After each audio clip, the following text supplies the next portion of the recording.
करते हैं आप सभी बहुत अच्छे होंगे, ठीक होंगे। आज हम लेकर आए हैं डिफरेंशिएशन। तो बीसीए के लिए हमने डिफरेंशिएशन की सीरीज स्टार्ट करी है और आज इस वीडियो में हम क्या समझेंगे कि डिफरेंशिएशन होता क्या है और उसके फॉर्मूले, जो बेसिक फॉर्मूले आपको थ्रू आउट द चैप्टर आपको चाहिए, आपको पता होने चाहिए।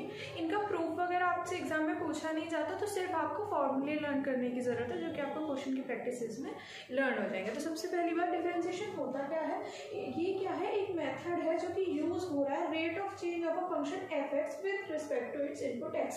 मतलब कि आप एक्स की जो वैल्यू इनपुट कर रहे हो उसमें फंक्शन एफ एक्स में कितना चेंज आ रहा है, रेट ऑफ चेंज आ रहा है, उसी को आप डिफरेंशिएशन कहते हो। डेफिनेशंस वगैरह आपसे पूछी नहीं जाएंगे, इट्स जस्ट फॉर आपको कुछ एक थोड़ा बहुत आइडिया मिल जाए उसके लिए है। मेन जो चीज़ें हैं आपके लिए, ये फॉर्मूले हैं, तो ये आपको पता होनी चाहिए। तो देखिए, जब भी आप क्या करते हैं, x to the power n आपको कोई दिया हुआ है फंक्शन और उसका आपको डिफरेंशिएशन करना है, तो उसका क्या होगा, पावर आगे आ जाती है और पावर में से एक माइनस। तो इस तरीके से आपका क्या हो जाता है, जैसे फॉर एग्जांपल ऐसे समझ लीजिए x की पावर 5 दे रखी है, तो 5 आगे आ जाएगा और पावर में से एक माइनस, तो ये डिफरेंशिएशन क्या बनेगा, 5x की पावर 4। ठीक है। अच्छा, c माने कांस्टेंट, तो c का मतलब होता है कांस्टेंट। अगर आपको किसी भी कांस्टेंट टर्म का डिफरेंशिएशन करना है तो वो हमेशा कैसा आएगा, 0। इसी तरीके से जब आपको क्या दिया गया है, कांस्टेंट टर्म के साथ x की पावर n दी गई है, तो आप क्या करेंगे, c क्योंकि कांस्टेंट है उसका कुछ भी नहीं होगा, वो एज इट इज रह जाएगा और x की पावर n का डिफरेंशिएशन ऊपर जिस तरीके से किया आपने वैसे ही। अच्छा, सिर्फ x का डिफरेंशिएशन करना होता है, उसकी वैल्यू 1 आएगी। 1/x के केस में क्या होगा, डिफरेंशिएट जब आप इसे करेंगे तो क्या ये बनेगा, माइनस का 1/x²।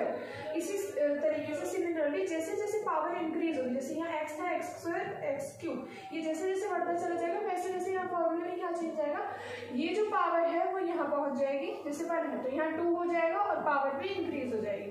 देखिए सिमिलरली यहाँ हुआ। नेक्स्ट केस में क्या हुआ, ये एक और आगे पहुंच जाएगा और पावर फिर इंक्रीज हो जाएगी, 3 x की पावर 4। रूट x का क्या होगा, रूट x का होगा 1/2√x। अच्छा, अब d/dx में अगर sin x का डिफरेंशिएशन करना होता है तो वो हमेशा क्या होगा, cos x।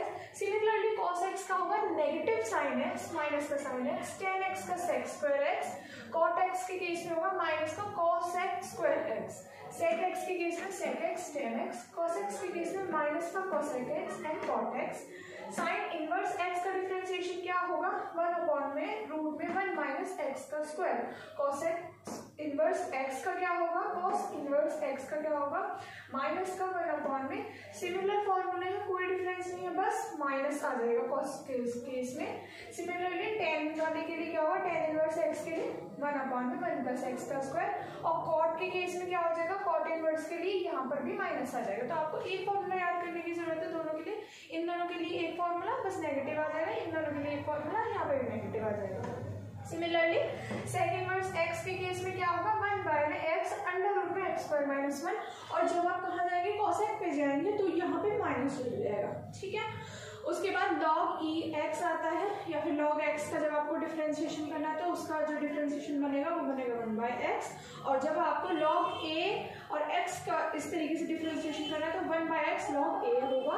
ex का डिफरेंशिएशन हमेशा से ex ही रहता है और ax का डिफरेंशिएशन होगा a to the power x log a। उम्मीद करते हैं आपको ये फॉर्मूले समझ आए होंगे। Thank you.